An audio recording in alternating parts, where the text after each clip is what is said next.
किसी भी अष्टमी तिथि को 12 महीने में शुक्ल पक्ष कृष्ण पक्ष की अष्टमी तिथि पड़ती है।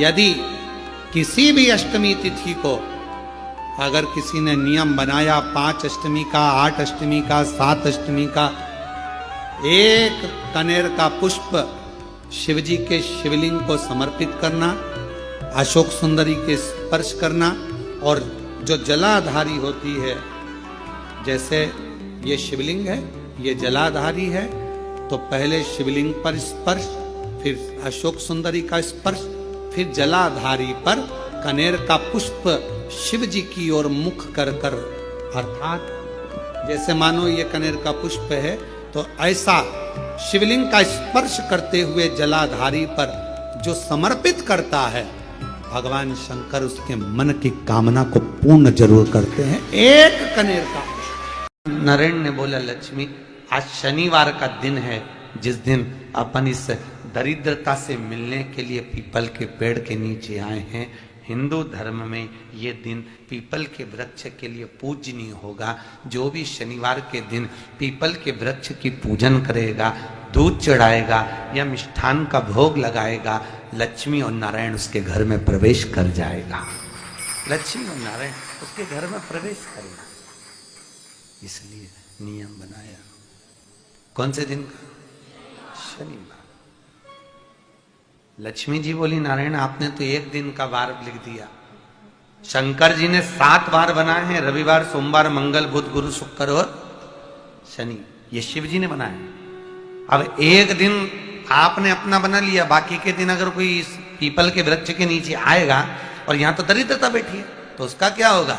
भगवान नारायण बोले, सुन दरिद्रता, तेरे से एक विनती है, अगर कोई भी मनुष्य इस पीपल के पेड़ के नीचे अगर 7 दिन में आता है और उसके हाथ में अगर कोई सामग्री होती है, तो तू उसके घर में प्रवेश नहीं करेगी। नियम है पीपल के वृक्ष का, या तो पानी का लोटा लेकर जाओ, कुंकू का चोपड़ा लेकर जाओ, शक्कर लेकर जाओ, या पेड़ के नीचे चींटी को डालने के लिए आटा ले जाओ, पर खाली हाथ पीपल के वृक्ष के नीचे कभी मत जाओ, कभी नहीं। खाली हाथ जाओगे तो दरिद्रता तुम्हारे घर में प्रवेश करेगी। दरिद्रता उठकर खड़ी होकर बोली, नारायण तुमने अपनी मनमानी करी है, एक दिन मुझे भी मेरा चाहिए। भगवान ने कहा, बोल कौन सा दिन चाहिए? दरिद्रता कहती है, रविवार के दिन इस पीपल के वृक्ष के नीचे मैं दिन भर नृत्य करूं, इसमें रहूं, और जो यहां आए रविवार को मैं उसके घर में प्रवेश करूं। भगवान ने कहा, ठीक है। दरिद्रता, रविवार का दिन एक ऐसा दिन रहेगा जिस दिन तू इस पीपल के वृक्ष के नीचे नृत्य करेगी, और जो आएगा इस पीपल के वृक्ष के नीचे तो उसके साथ प्रवेश करेगी। मैंने तुझे वर दिया। इसलिए हमारे यहाँ केवल पीपल का वृक्ष अगर दीवार में भी लग जाता है ना, किसी की फैक्ट्री की दीवार में, किसी के घर की दीवार में पीपल का वृक्ष अगर लग जाता है, पीपल का पौधा लग जाता है, उसको कितना भी तोड़ लो वो वापिस लग जाएगा। फिर तोड़ोगे फिर लग जाएगा।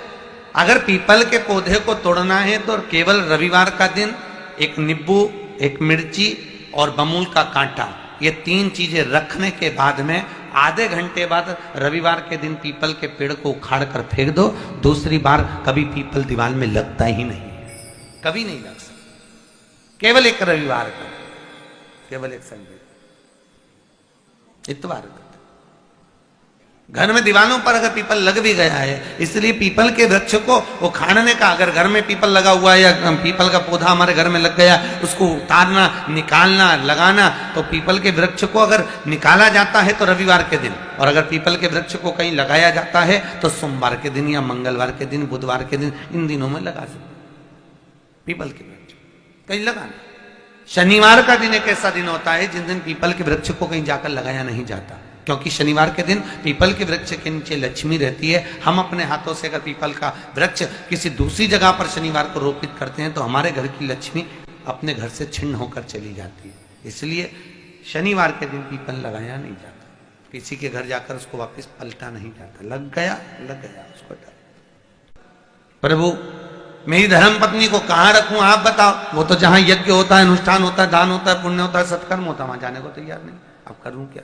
भगवान ने बोला एक काम करो। दुर्वासा जी बोले, जिसके यहां रात्रि में बर्तन झूठे पड़े रहते हो, उसके घर में इस दरिद्रता को लेकर तुम प्रवेश कर जाना। जिसके यहां रात्रि में बर्तन झूठे पड़े हो, वहां लेकर प्रवेश कर जाओ।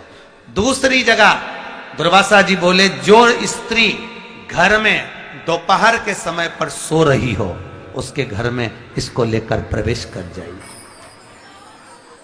जो स्त्री दोपहर के समय में घर पर सो रही हो, इस दरिद्रता को लेकर प्रवेश कर जाइए।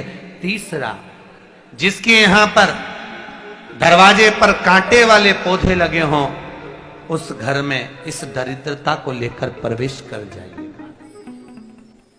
दरिद्रता, कितनी सुंदर बात कही है।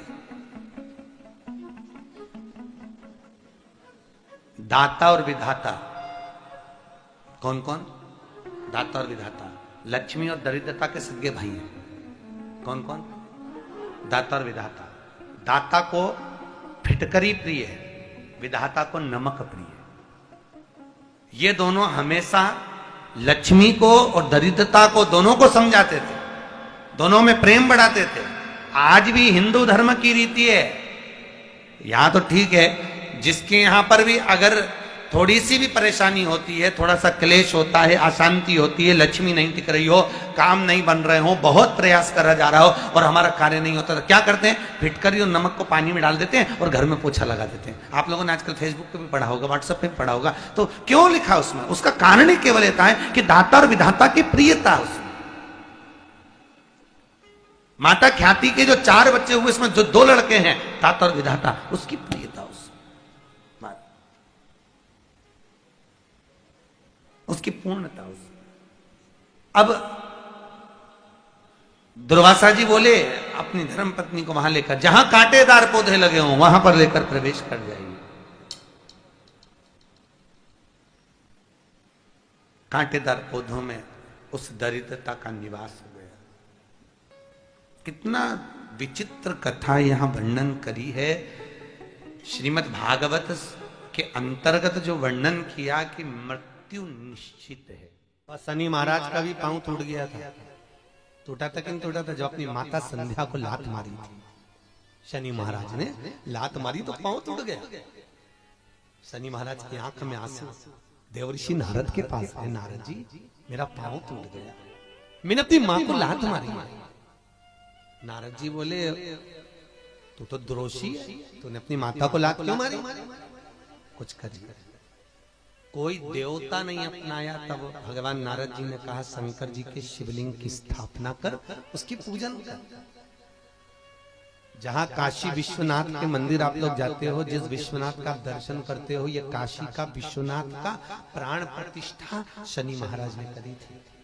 शनि महाराज के हाथ का शिवलिंग है, और शिवलिंग की स्थापना कर कर शनि महाराज ने भगवान शंकर से मांगा। शिव जी प्रकट हुए, मांगो शनि, तुमको क्या चाहिए? शनि महाराज ने कहा, मेरा पांव टूट गया, आप कृपा करिए। भगवान शंकर ने कहा, शनि तूने मेरा भजन करा है, जा, तेरा पांव तो जुड़ेगा, पर पांव में थोड़ी लचकता तेरी बनी रही। दुनिया के लोगों को शनि लगता है और शनि को शंकर लगता है। दुनिया के लोगों को शनि लगता है, शनि को शंकर। इसलिए आज भी नियम है कि काशी विश्वनाथ का नाम लेकर एक काजल की डिब्बी को लीजिए। अगर किसी को शनि लग गया हो, कोई प्रॉपर्टी का काम कर रहे हो, कोई व्यापार करते हो और व्यापार नहीं चल रहा, बहुत अड़चने आ रही है, कोई ना कोई परेशानी पे परेशानी आ रही है, एक काजल की डिब्बी लो, काजल की डिब्बी लो, काशी विश्वनाथ का नाम लो और 21 बार उतारो, और उतार कर किसी पेड़ के नीचे तक खड्डा खोद कर उसको दबा दीजिए। आपका काम यूं सफलता की ओर बढ़ना चालू हो जाएगा। शनि की कुदृष्टि समाप्त, 7.5 ढैया समाप्त, परेशानी नहीं। शमी की जो पत्ती होती है,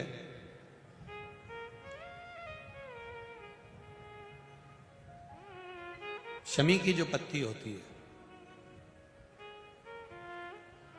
एक पत्ती में जितनी पत्तियां लगी होती हैं और एक पत्ती के अंदर, जरा ध्यान देंगे, जैसे इस पत्ती में ढेर सारी पत्तियां लगी हुई है, उस पत्ती में से भी एक पत्ती तोड़ोगे और एक पत्ती तोड़ने पर उस पत्ती को भी अगर गिनोगे तो उसमें बहुत सारी पत्तियां होती हैं।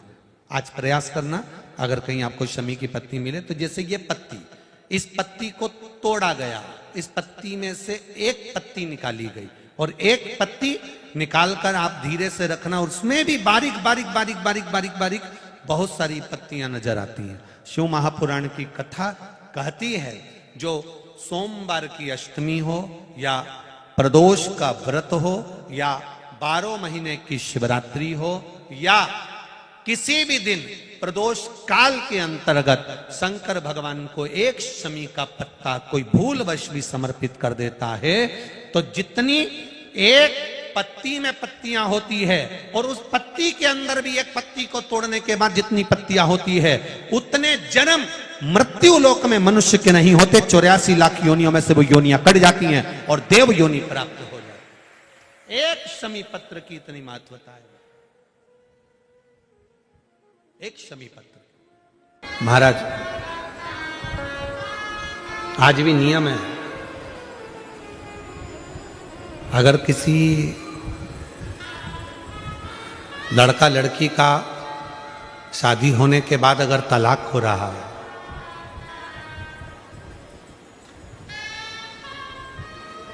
लड़की और लड़के का यदि तलाक हो रहा है और दोनों का अगर कहीं ना कहीं थोड़ा बहुत भी स्नेह है और उसमें से अगर दो में से कोई एक ने भी ठान लिया कि मुझे तलाक नहीं चाहिए, मेरी धर्मपत्नी के साथ मुझे रहना है, या पत्नी ने ठान लिया कि मुझे मेरे पति के साथ रहना है, मुझे तलाक नहीं चाहिए, और पति तलाक लेना चाहता है किसी परिस्त्री के चक्कर में, किसी दूसरे के कहने पर, परिवार के कहने पर, या लड़की तलाक लेना चाहती है किसी दूसरे के चक्कर में, किसी परिवार के कहने पर या किसी अन्य व्यक्ति के कहने पर, और वो नहीं चाहता कि तलाक हो, लड़की नहीं चाहती कि तलाक हो, तो आज भी एक नियम है महाराज जी, आप अगर कर कर देखेंगे, आपके अगर कोई परिचित में अगर किसी का तलाक हो रहा है, छूट रहा है, संबंध खत्म हो रहा है, तो आज भी महाराज श्री हरि और हर इन दोनों का साझा कर कर यदि नंदी से लेकर भगवान शंकर के शिवलिंग तक, नंदी से लेकर भगवान शंकर के शिवलिंग तक एक मौली, मौली को आप लोग क्या कहते हैं गुजरात में? वो मौली जो हाथ में बांधते हैं उसको क्या बोलते हैं गुजरात में? नाड़ा, लच्छा, मौली, जो लाल पीला धागा होता है ना जिसको हाथ में बांधते हैं पूजन के टाइम पर, तो वो लच्छा, वो नाड़ा, वो मौली जो है वो जो बांधने वाला है, नंदी का जो एक चरण खड़ा हुआ है, बाकी का चरण एक आगे का नीचे दबा हुआ है, पीछे का चरण भी दबा है, पर एक नंदी का चरण ऊपर है, उस चरण से लेकर भगवान शंकर के शिवलिंग तक एक सूत्र को बांधा जाए और उस सूत्र को 7 जगह पर बेलपत्र रखकर उठा लिया जाए, और उठाने के बाद में किसी भी बेलपत्र के वृक्ष के नीचे वो 7 बेलपत्र समर्पित कर कर वो धागा लेकर 7 परिक्रमा अगर बेलपत्र की करी जाए और जिससे संबंध टूट रहा है उसी से वापिस प्रेम बढ़ाया जाए, तो वो स्मरण कर कर अगर 7 परिक्रमा उस धागे के साथ में कर कर हाथ में अगर बांधा जाए तो कितना भी दम लगा ले कोई व्यक्ति तलाक हो ही नहीं सकता। स्नेह बढ़ेगा ही, प्रेम बढ़ेगा ही, वो टूट नहीं सकता, उसको तोड़ा नहीं जा सकता। पर उसमें एक काम आपका भी चाहिए, आपकी वात्सल्यता, आपका प्रेम, आपकी करुणा और आपकी अच्छी सोच, अच्छे विचार, ये सब तो होगा, और साथ में अच्छे विचार होंगे, अच्छी सोच होगी, अच्छी करुणा होगी, अच्छी वात्सल्यता होगी, अच्छा स्नेह होगा, अच्छा प्रेम होगा, अच्छा मन होगा, तो ही तो सब श्रेष्ठ होगा, तभी तो श्रेष्ठ होगा। स्नेह को बढ़ाए, प्रेम को बढ़ाए। शिव कथा कह रही है, आप लोगों को मालूम है कि नहीं मालूम वो हमको नहीं पता, पर जब किसी शिवलिंग की प्राण प्रतिष्ठा होती है और सामने जो नंदी बैठता है, उस नंदी से शिवलिंग तक एक सूत्र जमीन के अंदर दबाया जाता है, जिसको सोमसूत्र भी कहते हैं। एक सोने का तार, चांदी का तार या तांबे का तार या पीतल का तार नंदी से लेकर शंकर भगवान की शिवलिंग तक उसको स्थापना के समय पर भूमि में उसको दबा दिया जाता है। शिव से नंदी तक के बीच, शिव नंदी। कई लोग पूछते हैं, गुरुजी इस तार का इतना महत्व क्यों होता है? क्या कारण होता है कि इस तार को दबाया जाता है, इस सोमसूत्र को लगाया जाता है? आखिर इसका इतना महत्व क्यों होता है? क्या कारण है इसका? इसका कारण केवल एक होता है कि यदि मान लो कोई व्यक्ति शंकर भगवान के शिवलिंग में जाकर जल नहीं चढ़ा पाया, कोई शंकर जी के शिवलिंग तक नहीं पहुंच पाया, और मंदिर के बाहर से भी अगर वो निकल कर चले गया और उसके मन में कोई कामना आ गई, तो वो नंदी के कानों में पड़ जाती है और नंदी उसको शंकर भगवान तक कह देते हैं और व्यक्ति का कार्य सफल होना प्रारंभ होता है। सूत्र की इतनी प्रधानता, सूत्र की इतनी महत्व। बोल बम का नारा है, जम के बोलो जरा, बोल बम का नारा है श्री शिवाय। उस सूत्र का इतना महत्व।